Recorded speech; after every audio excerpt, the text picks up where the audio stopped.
હવે આમાં આપણે સમાજે જ્યારે મિટિંગ મળી ત્યારે આપણે શું શું બંધારણમાં રહેવું એના વિશેની આમાં તમામ વિગતો આમાં લખેલી છે.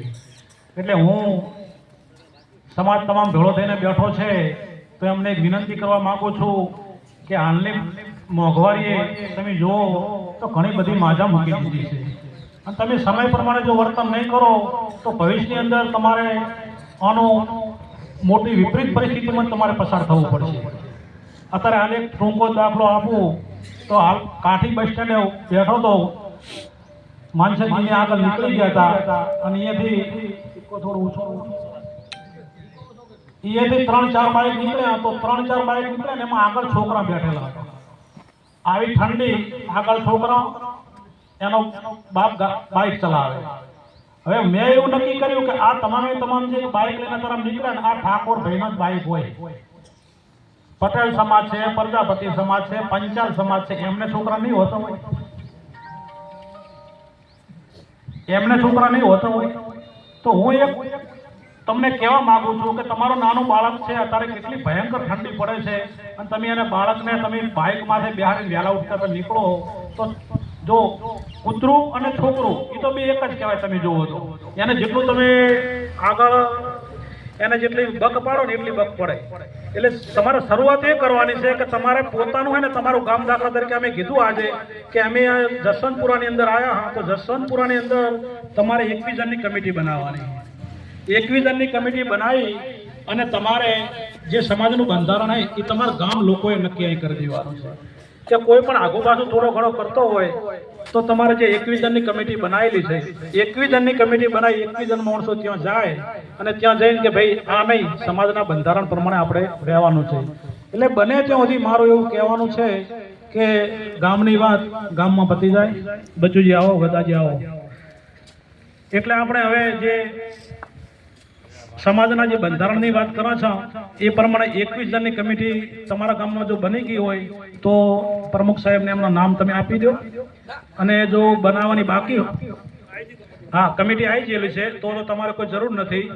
એટલે હવે જે 21 જણ છે એ 21 જણ ગામની અંદર કોઈ આગા પાછું હોય તો જવાબદારી 21 જણે લેવાની અને થોડું ગામ મોટું હોય તો 21 ના 25 થતા, 25 ના 31 થતા, બરોબર 100 વધારે થાય એનો કોઈ વાંધો નહીં.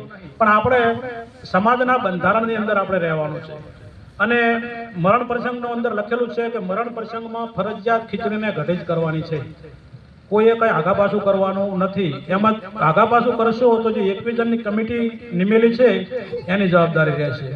હવે બીજું હું કહું છું કે હવે આપણે ડીજે એવું તો બધું બંધ થઈ ગયું હોય તો તમારે આપણે જે સમાજની દીકરીઓ છે એ દીકરીઓને તમે બને ને એટલા આપણે સમૂહ લગ્નમાં તમે જોડાવો ને એવી અમારી વિનંતી છે. એમાં અમે તમને કોઈ તકલીફ નહીં પડવા દઈએ, કોઈ કચાશ નહીં પડવા દઈએ. બને એટલે અમે ખરા પગે ઉભા રહીને તમે અમે મહેનત કરતા હોઈએ છીએ એ તો તમે તમારી આંખે તમે જોવો છો.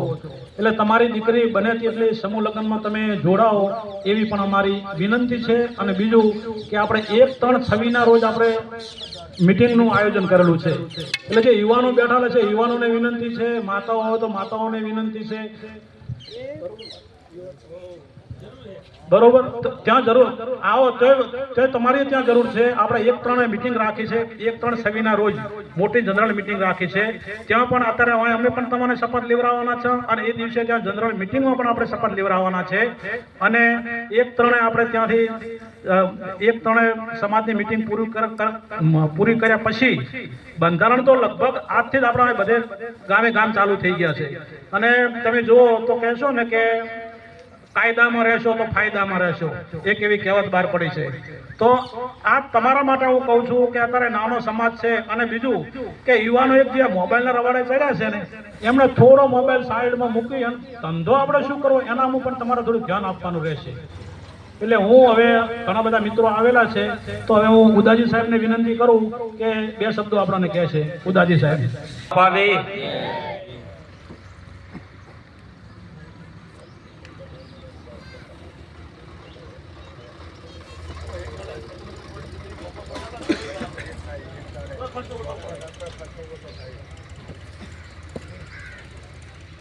અહીંયા બેઠેલા આપણા પ્રમુખશ્રી, માજી પ્રમુખશ્રી, અહીં આગેવાનો જે સમાજના આપણા ગામે આવેલા છે તમામ, અને જે ગામના વડીલો માતાઓ, બહેનો અહીંયા જ્યારે સમાજના બંધારણને અનુસરીને અહીંયા ભેગા થયેલા છે, તો તમામને હું આજે અમારા સમાજ વતી અને આગેવાનો વતી બધાને વંદન કરું છું. હવે